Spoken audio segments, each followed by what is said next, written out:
السلام عليكم ورحمة الله وبركاته. kusoo dhawaada mar kale asxaabay kanaalkeena ogaal cusub. magaca Charlie Chaplin waa magac dad badan oo ku nool adduunka marka ay sidaas u maqlaan waxa koobaad ee aqligooda ku soo degdegaya uu yahay qosol iyo comedy iyo machaachilo. Charlie Chaplin waa shakhsigan isagoo aamusan wax kalmadan aan ka soo saarin afkiisa ka qosliya adduunka oo dhan, laakiin ma ogtahay daawada in ninka machaachilaystaha ee ka qosliya adduunka in qisada noloshiisu ay tahay dhab ahaantii qiso murugo badan. dadka inta badanna intaan qosolka ay ka arkeen mooyaane aanay wax badan oo ku saabsan ka aqoon sheekadiisa. sidaa darteedna muuqaalkeena maanta ayaan idinkula wadaagi doonaa qisada ninkan oo dhammaystiran. magaciisa oo dhammaystiran waxaa lagu magacaabaa Charlie Spencer Chaplin. wuxuu ku dhashay magaalada London ee dalka Ingiriiska taariikhdu markay ahayd 16 bishii Abriil ee sanadkii 1889. wuxuuna ka soo bilaabay noloshiisa ebriye gabi ahaanba meel aan uu waxba haysan ilaa uu ka gaadhay caannimo aad u weyn iyo maalqabeennimo aad u weyn. yaraantiisii wuxuu ku soo koray ninkan nolol murugo iyo adayg badan iyo sidoo kale faqiirnimo ahayd mid aad u hooseysa oo meesha ugu hooseysa ee faqriga, isagoo aabihii ahaa mid khamriye caba oo aan dayactirin carruurtiisa iyo qoyskiisa. mar walbana wuxuu iman jiray uu soo geli jiray guriga isagoo sakhraansan. markii uu sidaas u dhashay Chaplinna nasiib darra aabahood uu isaga tegay isaga iyo hooyadii iyo walaalkii. iyadoo sidaas dhacday oo aabahood kaga tegay cidlada qaab aan naxariis lahayna, haddana hooyadood ayaa qaaday dhammaan mas'uuliyadoodii oo u xirxiratay inay korsato una dhabar adeegta carruurteeda. laakiin nasiib darra muddo kooban kadib hooyadoodna way xanuunsatay sidoo kale, waxayna gashay meelaha lagu daaweeyo ee lagu xanaaneeyo dadka ka xanuunsanaya maskaxda. dabcan arrinkanna wuxuu ku ahaa kadis aad u weyn Charlie Chaplin iyo walaalkii inay hooyadood qaado xanuun maskaxeed oo la geeyo dhakhtarka dhimirka kadib markuu aabahood ka tegay iyagoo aad u yaryar. intaa kadib Charlie iyo walaalkii iyagoo carruur ayaa waxay ku qasbanaadeen inay masaxaan oo ay ka shaqeeyaan baalashaynta kabaha. balse wada wada carruur yaryar oo carruurnimadooda ay ku dayacmaysa baalashaynta kabaha, halka ay ahayd inay ku jiraan oo ay hoos joogaan xanaanaynta iyo ilaalinta waalidkood. intaa kadibna wuxuu ka shaqeeyay Charlie shaqooyin kale oo ay ka mid ahayd timajare. intii aan u gaadhin da'da 9 jirkana wuxuu galay wax ka badan hal mar meelaha lagu hayo carruurta agoonta ee lagu koriyo faqriga uu ku noolaa iyo isku filaansho la'aanta aan uu isku filaan karin darteed. waana taas carruurnimada machaachilaystahan lagu magacaabo Charlie Chaplin ee aanay dadka inta badan aqoon.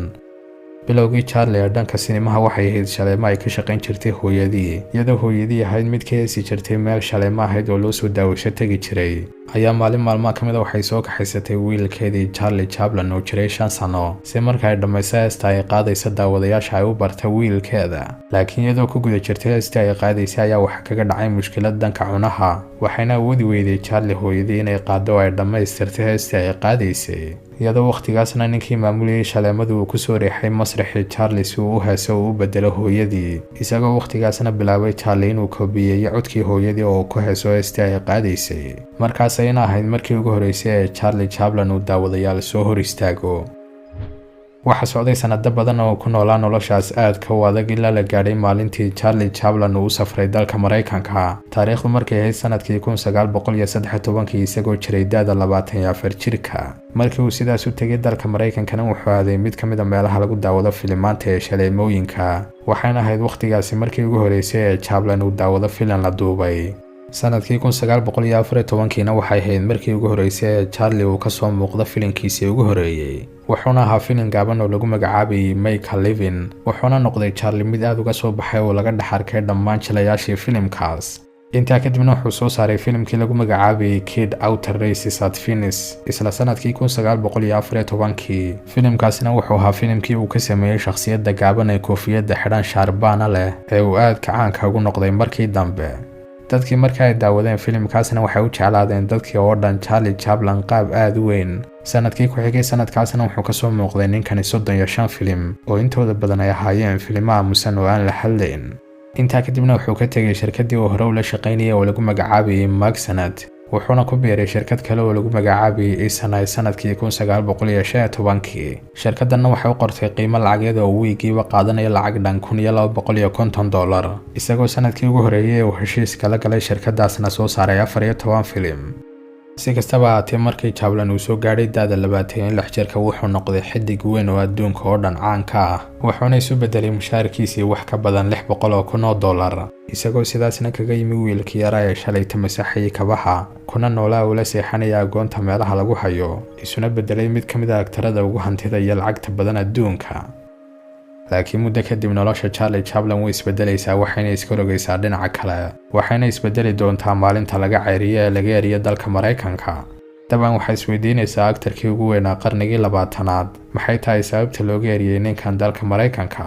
qisadan waxa sababteeda lahaan in lagu magacaabay Edgar Hoover ninkan oo ahaa waqtigaas baadhow shaqaynayay dawladda waqtigaasna ninkan wuxuu ahaa mid aad u neceb oo ka soo horjeeda Charlie Chaplin maalin maalmaha ka mid ayuu ka dalbaday ninkani Charlie inuu la shaqeeyo xukuumadda Mareykanka laakiin Charlie wuu diiday arrinkaas iyo bandhigaas uu soo bandhigay markuu diidayna Edgar wuu xanaaqay wuuna aqbali waayay arrinka wixii ka dambeeyay markaasna wuxuu galay Charlie dhibaatooyin iyo mushkilado aad u tiro badan oo dadkan cadowgiisa ay daba socday ay khalad walba oo gala faafinayeen una soo bandhigayeen warbaahinta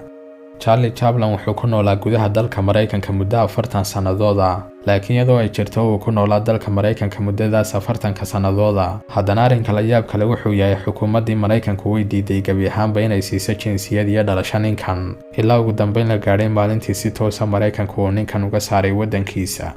maalintaasi waxay ahayd maalintii uu soo baxay filimkiisa caanka ee muranka aadka u badan dhaliyay laguna magacaabay The Great Dictator filimkan gudihiisana wuxuu ku jilayay Charlie Chaplin inuu yahay dictatorkii Hitler dabcan isagoo u jilay qaab kamadhiya oo qosol leh laakiin waxa lagu eedeeyay in filimkaas gudihiisa uu kaga soo horjeedo Mareykanka kuna taageeraya shuuciyadda dabcan waqtigaasna shuuciyaddu waxay ahayd cadowga ugu weyn ee uu Mareykanku leeyahay markana waxa la soo saaray go'aankii ugu dambeeyay ee lagaga mamnuucay Charlie Chaplin inuu degi karo gabi ahaanba dalka Mareykanka gudihiisa iyadoo laga hor istaagay inuu dalka dib u galo kadib markuu damcay inuu ka soo laabto safar booqasho oo ku maqnaa dalka Ingiriiska isagoo intaa kadibna aaday dalka Switzerland kuna qaatay halkaas intii ka hadhsanayd noloshiisa halkaas uu ku noolaaday kuna qaatay noloshiisa intii ka hadhsanayd kumana soo laaban weligii noloshiisa dalka Mareykanka hal mar mooyaane oo ahayd sanadkii 1972 iyadoo sababta soo laabashadiisuna ay ahayd gudoomista Oscar sharaf la gudoonsiinayay laakiin noloshiisa intii ka hadhsanayd wuxuu ku qaatay dalka Switzerland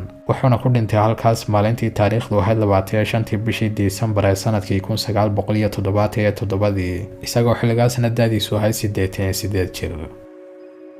Charlie Chaplin wuxuu ku guuleystay 3 jaayisadood oo Oscar iyo sidoo kale shahaado PhD oo ay siisay jaamacadda Oxford laguna siiyay majaajilada iyo comedy-ga sidoo kale sanadkii 1972 waxa la siiyay Oscar kale oo lagu sharfiyay wixii uu qabtay oo ka soo qayb qaatay sinemaha adduunka qisada Charlie Chaplin waxay si adkeynaysaa oo dhahdaa in inta badan maqalee ah laxdadan iyo xilligan la maraya way tagi doontaa oo way socon doontaa waxaad mar walba qalbiga ku haysaa daawada in waqtigan adag iyo xilliyadan adag aad ku jirto inaanay sidaas yihiin aanay ku waarin oo aanay sidaas ahaan doonin weligood waxaana qasabay in waqtiga hore u socon duruuftuna isbedeli maalmaha adag aad ku jirtaana mustaqbalka ay noqon doonaan waqtiga oo aad ka sheekayso intaasi uu ku yahay daawadayaal muuqaalkeena maanta hayloobin hadduu ku qanciyay muuqaalku inaad like saarto subscribe na saar haddii aad ku cusub tahay channelkeena ogaal cusub waad mahadsan tahay